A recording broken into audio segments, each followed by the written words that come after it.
नमस्कार, जोहार। मैं मानसी गुप्ता और आप देख रहे हैं न्यूज झारखंड। समय हो चला है देश दुनिया की बड़ी खबरों को जानने का, उनसे अपडेट होने का। तो चलिए जानते हैं आज की बड़ी खबरों को। सीबीएसई के सभी स्कूलों में लगेंगे सीसीटीवी कैमरे, कॉरिडोर, लैब, एंट्री एग्जिट पर होगी निगरानी, 15 दिन की रिकॉर्डिंग रखनी होगी। सीबीएसई ने अपने सभी स्कूलों को सीसीटीवी कैमरे इंस्टॉल करने का निर्देश दिया है। बोर्ड ने स्कूलों को गाइडलाइंस जारी करते हुए कहा है कि स्कूल में सभी जरूरी जगहों पर कैमरे लगे होने चाहिए। इसमें क्लासरूम के अलावा एंट्री और एग्जिट की जगह, कॉरिडोर और लैब शामिल है। टॉयलेट और वॉशरूम को प्राइवेसी कारणों के चलते इससे बाहर रखा है। ये गाइडलाइन स्कूलों में बच्चों की बेहतर सुरक्षा सुनिश्चित करने के लिए जारी की गई है। बोर्ड का कहना है कि इससे स्कूल में बुलिंग और अब्यूज जैसी घटनाओं पर भी नजर रखी जा सकेगी। सीबीएसई का निर्देश है कि सभी कैमरे वर्किंग कंडीशन में होने चाहिए और इनमें कम से कम 15 दिन की रिकॉर्डिंग रहनी चाहिए। इससे बच्चों को किसी भी तरह की शिकायत करने के लिए एक टाइम फ्रेम मिल जाएगा। स्कूल प्रशासन भी समय रहते मामलों की जांच कर पाएंगे। स्कूलों को यह भी निर्देश है कि वे खुद भी समय समय पर सीसीटीवी कैमरे के फुटेज चेक करते रहें, ताकि स्कूल प्रीमाइस में होने वाली किसी भी गड़बड़ी को समय रहते पकड़ा जा सके। उपराष्ट्रपति जगदीप धनखड़ का इस्तीफा मंजूर, संसद भी नहीं पहुंचे, विदाई समारोह में शामिल नहीं होंगे। विपक्ष बोला वजह स्वास्थ्य नहीं कुछ और है। उपराष्ट्रपति जगदीप धनखड़ का मंगलवार को राष्ट्रपति द्रौपदी मुर्मू ने इस्तीफा मंजूर कर लिया।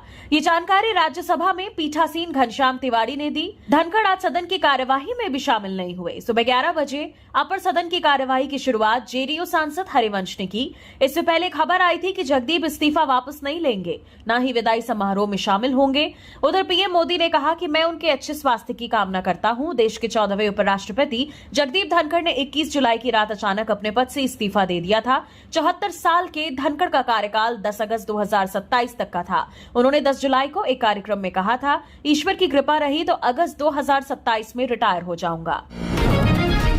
हरियाणा में अगले महीने महिलाओं को ₹2100 देने की तैयारी, 4 फेज में लागू होगी लाडो लक्ष्मी स्कीम, नौकरी पेशा पेंशनर्स को झटका।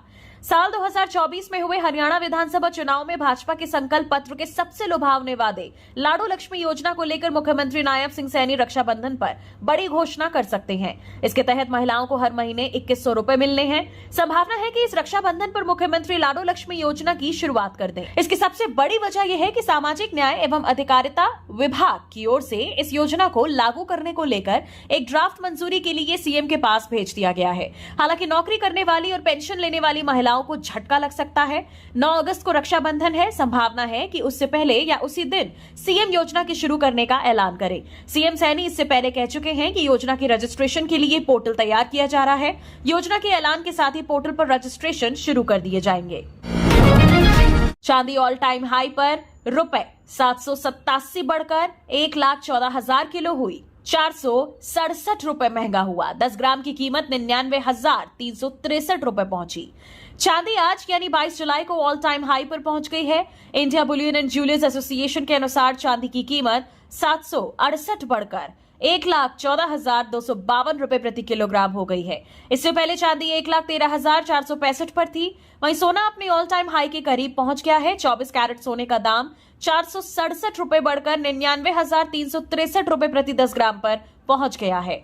इससे पहले इसका दाम 98,896 रुपए पर था। सोने ने 8 जून को 99,454 रुपए का ऑल टाइम हाई बनाया था।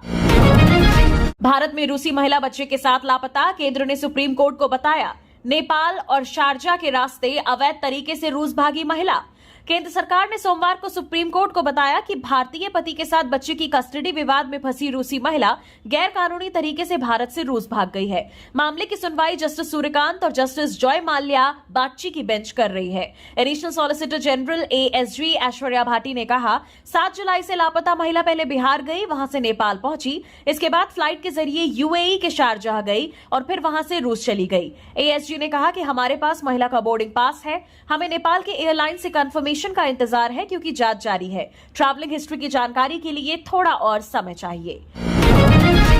हॉस्पिटल की तीसरी मंजिल से नीचे गिरा मरीज, मौत।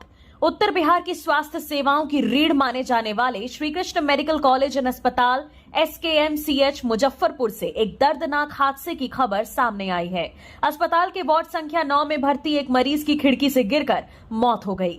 मृतक की पहचान बेगूसराय जिले के बखरी निवासी 65 वर्षीय देवेंद्र ठाकुर के रूप में की गई है, जो किडनी और लिवर की बीमारी के इलाज के लिए पिछले एक सप्ताह से अस्पताल में भर्ती थे।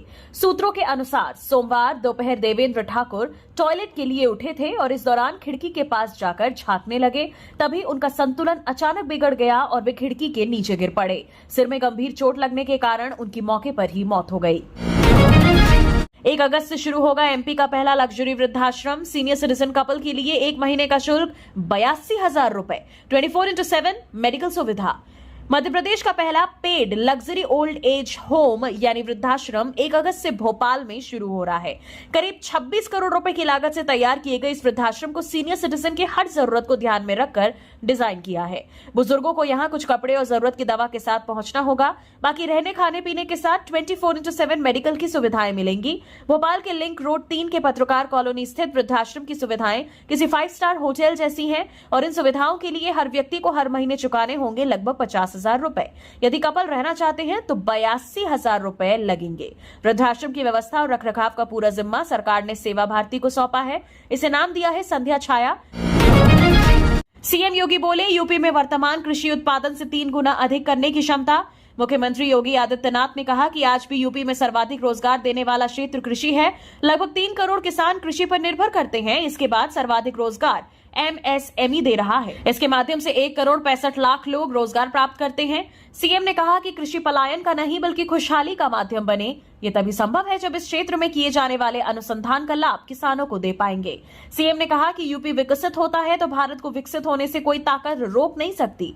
हर व्यक्ति अपने क्षेत्र में ईमानदारी से प्रयास करता है तो उस लक्ष्य को प्राप्त करने में कोई दिक्कत नहीं होगी। झारखंड में पेंशनधारियों को राहत, जल्द मिलेगी 3 महीने की बकाया राशि। झारखंड सरकार ने वृद्धा, विधवा और दिव्यांग पेंशनधारियों के लिए एक महत्वपूर्ण राहत की घोषणा की है। राज्य के 11,75,000 पेंशनधारियों को एक साथ 3 महीने का बकाया पेंशन दिया जाएगा, जो वित्तीय वर्ष 2025-26 के अप्रैल माह से लंबित था। इस राशि का वितरण जल्द ही किया जाएगा क्योंकि केंद्र सरकार ने अपनी हिस्सेदारी की पेंशन राशि राज्य सरकार को उपलब्ध करा दी है, जिससे प्रक्रिया में तेजी आएगी। केंद्र सरकार ने सामाजिक सुरक्षा योजनाओं के तहत अपनी वित्तीय सहायता समय पर उपलब्ध कराकर राज्य सरकार को सहयोग प्रदान किया है। इस सहायता के चलते राज्य सरकार ने पेंशन वितरण प्रक्रिया को तेज करने का निर्णय लिया है, जिसके तहत पेंशनधारियों को अप्रैल, मई और जून 2025 की बकाया राशि एक मुश्त दी जाएगी। इससे उनकी आर्थिक स्थिति में सुधार होगा। इस निर्णय से वृद्धा, विधवा और दिव्यांग पेंशनधारियों में खुशी की लहर है। कई लाभार्थियों ने बताया कि बकाया पेंशन राशि न मिलने के कारण उन्हें आर्थिक कठिनाइयों का सामना करना पड़ रहा था। अब एक मुश्त राशि मिलने से उनकी दैनिक आवश्यकताओं को पूरा करना आसान होगा। विशेषकर ग्रामीण क्षेत्रों में रहने वाले लाभार्थियों के लिए ये राशि एक वरदान के समान है। राज्य सरकार ने पेंशन वितरण में पारदर्शिता लाने के लिए डिजिटल माध्यमों का उपयोग करने का निर्देश दिया है। पेंशन की राशि सीधे लाभार्थियों के बैंक खातों में स्थानांतरित की जाएगी, जिसके लिए जिला प्रशासन को आवश्यक व्यवस्थाएं करने के लिए कहा गया है। जम्मू कश्मीर और हिमाचल में लैंडस्लाइड, 5 मौतें। एमपी के कान्हा टाइगर रिजर्व में बाघ बाढ़ में बहा। उत्तराखंड, महाराष्ट्र समेत 5 राज्यों में बारिश का अलर्ट। जम्मू कश्मीर और हिमाचल प्रदेश में सोमवार को बारिश और लैंडस्लाइड से 5 लोगों की मौत हो गई। मरने वालों में 5 साल का एक बच्चा भी है। लैंडस्लाइड की अलग अलग घटनाओं में कई लोग घायल भी हुए हैं। जम्मू के रियासी में वैष्णो देवी मंदिर जाने वाले रास्ते पर भूस्खलन में 70 साल के तीर्थयात्री की मौत हो गई, 9 घायल हो गए। वहीं हिमाचल के चंबा में घर के ऊपर चट्टान गिरने से नवविवाहित जोड़े की मौत हो गई। राज्य की 401 सड़कें बंद हैं। इधर मध्य प्रदेश के मंडला जिले में कान्हा टाइगर रिजर्व में एक बाघ बाढ़ में बह गया। बंजर नदी में बहते हुए बाघ को देखा गया। जबलपुर समेत प्रदेश के 12 जिलों में भारी बारिश का अलर्ट है। मौसम विभाग के अनुसार मंगलवार को उत्तराखंड, हिमाचल प्रदेश, महाराष्ट्र, गोवा और तेलंगाना में बारिश का ऑरेंज अलर्ट है। बिहार के 27 और राजस्थान के 4 जिलों में तेज बारिश हो सकती है। 2006 Mumbai train blast case, Maharashtra सरकार सुप्रीम कोर्ट पहुंची। बॉम्बे हाई कोर्ट ने सभी 12 आरोपियों को बरी कर दिया था। धमाकों में 189 मौतें हुई थीं। 2006 के मुंबई सीरियल ट्रेन ब्लास्ट मामले में अब महाराष्ट्र सरकार सुप्रीम कोर्ट पहुंच गई है। शीर्ष कोर्ट में 24 जुलाई को सुनवाई होगी। महाराष्ट्र सरकार की ओर से सॉलिसिटर जनरल तुषार मेहता ने सुप्रीम कोर्ट से तत्काल सुनवाई की अपील की थी। मुंबई में 2006 के सीरियल ट्रेन ब्लास्ट मामले में बॉम्बे हाई कोर्ट ने 21 जुलाई को सभी 12 आरोपियों को बरी कर दिया था। कोर्ट ने कहा कि प्रोसिक्यूशन यानी सरकारी वकील आरोपियों के खिलाफ केस साबित करने में नाकाम रहे। हाईकोर्ट ने कहा कि यह मानना मुश्किल है कि आरोपियों ने अपराध किया है, इसलिए उन्हें बरी किया जाता है। अगर वे किसी दूसरे मामले में वांटेड नहीं है तो उन्हें तुरंत जेल से रिहा किया जाए। कोर्ट के आदेश के बाद सोमवार शाम 12 में से 2 आरोपियों को नागपुर सेंट्रल जेल से रिहा कर दिया गया।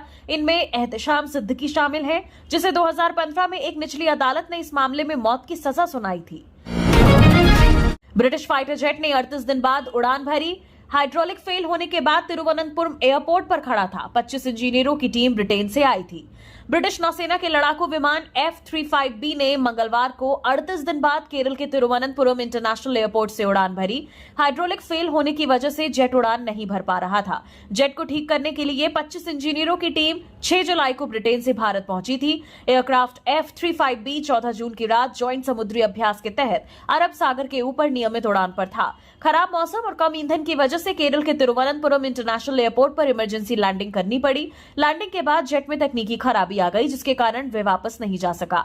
918 करोड़ रुपए का ये विमान ब्रिटेन की रॉयल नेवी के HMS Prince of Wales carrier strike group का हिस्सा है। इसे दुनिया भर में सबसे एडवांस्ड फाइटर जेट में से एक माना जाता है। मिजोरम में फ्यूल संकट, हाईवे खराब, इसलिए ऑयल टैंकर्स हड़ताल पर। 70% पंप सूखे।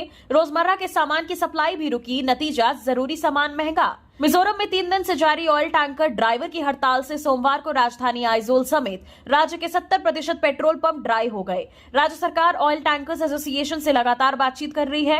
हालांकि एसोसिएशन का कहना है कि टूटी सड़कों से टैंकर्स नहीं ला सकते।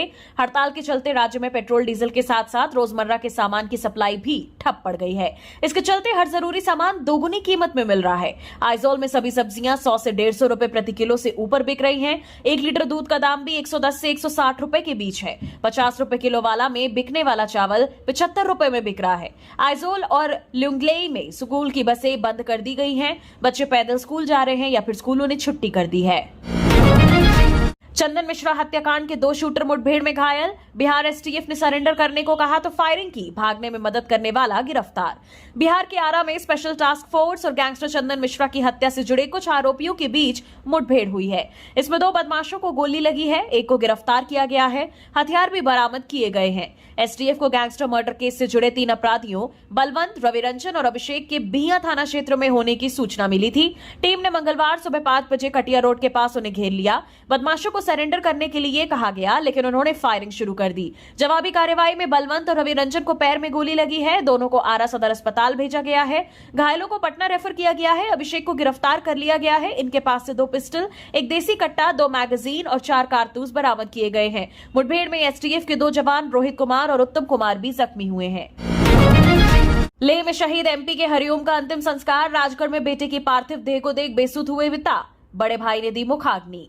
लद्दाख के लेह में हिमस्खलन की चपेट में आने से शहीद हुए मध्य प्रदेश के राजगढ़ के अग्निवीर हरिओम नागर का अंतिम संस्कार मंगलवार को पैतृक गांव टूटियाहेड़ी में हुआ। शहीद को गार्ड ऑफ ऑनर दिया गया। शहीद बेटे की पार्थिव देह को देख पिता दुर्गा प्रसाद नागर बेसुध हो गए। ग्रामीणों ने उन्हें सहारा देकर बिठाया। वे रोते बिलखते रहे। शहीद हरिओम नागर की पार्थिव शरीर को उनके बड़े भाई बालचंद नागर ने मुखाग्नि दी। सुबह करीब 9:30 बजे सेना के वाहन से बोड़ा नाका पर पार्थिव शरीर लाया गया था। 21 किलोमीटर लंबी अंतिम यात्रा शुरू हुई। राष्ट्रभक्ति गीतों के साथ यात्रा चली। 6 किलोमीटर लंबे काफिले में स्कूली बच्चों समेत हजारों लोग शामिल हुए। 4000 से ज्यादा गाड़ियां चली। इनमें करीब 3000 बाइक और 1000 4 पहिया वाहन थे। यात्रा में सांसद रोडमल नागर और राज्य मंत्री गौतम टेटवाल, नगर परिषद अध्यक्ष विकास करोड़िया सहित प्रशासनिक अधिकारी भी मौजूद रहे। गोल्डन टेम्पल को 9 धमकियों के बाद एयरपोर्ट को थ्रेट, अमृतसर में ईमेल भेज कहा बम से उड़ाएंगे। धमकी का पैटर्न पहले जैसा ही।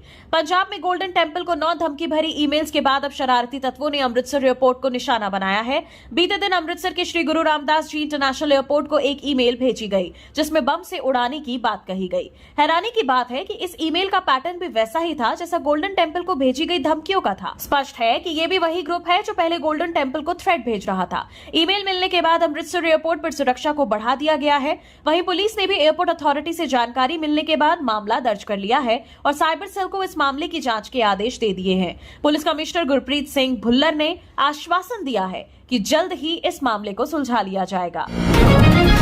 सरकारी नौकरी, राजस्थान में टीचर के 6,500 पदों पर भर्ती, 19 अगस्त से शुरू आवेदन, एज लिमिट 40 साल। राजस्थान लोक सेवा आयोग यानी आरपीएससी ने सीनियर टीचर के 6500 पदों पर भर्ती निकाली है। उम्मीदवार आरपीएससी की ऑफिशियल वेबसाइट rpsc.rajasthan.gov.in पर जाकर ऑनलाइन आवेदन कर सकते हैं। योगी सरकार के क्यूआर कोड आदेश पर रोक लगाने से सुप्रीम कोर्ट की मनाही, लागू रहेगा नियम। कावड़ मार्गों पर मौजूद दुकानों के लिए क्यूआर कोड लगाने के आदेश पर सुप्रीम कोर्ट से उत्तर प्रदेश सरकार को राहत मिली है। सुप्रीम कोर्ट ने सरकार के इस फैसले पर रोक लगाने से इनकार कर दिया है। यह आदेश राज्य में लागू रहेगा। सुप्रीम कोर्ट ने कावड़ मार्गों पर होटल और खानपान की दुकान संचालकों को लाइसेंस और पंजीकरण प्रमाण पत्र प्रदर्शित करने का निर्देश भी दिया है। दरअसल याचिकाकर्ताओं ने सरकार के इस फैसले को सुप्रीम कोर्ट में चुनौती दी गई थी, जिसको लेकर आज यानी मंगलवार को सुनवाई थी। सुनवाई के दौरान कोर्ट ने यूपी और उत्तराखंड सरकार के इस आदेश पर रोक लगाने से मना कर दिया है। सरकार का आदेश था कि कावड़ मार्ग पर मौजूद सभी खानपान की दुकानों पर क्यूआर कोड स्टिकर लगाना अनिवार्य है। साथ ही दुकानों के बाहर दुकान मालिकों का नाम भी प्रदर्शित किया जाए। याचिकाकर्ताओं का कहना है कि दुकानदारों का नाम जाहिर करना एक भेदभावपूर्ण आदेश है। ये आदेश कावड़ियों को संकेत देता है कि उन्हें किसे नजरअंदाज करना है। रांची में 1 अगस्त से महंगी होगी जमीन और फ्लैट की खरीद, दरों में 10% तक की बढ़ोतरी संभव। रांची और आसपास के क्षेत्रों में जमीन या फ्लैट खरीदना आगामी 1 अगस्त से महंगा होने वाला है।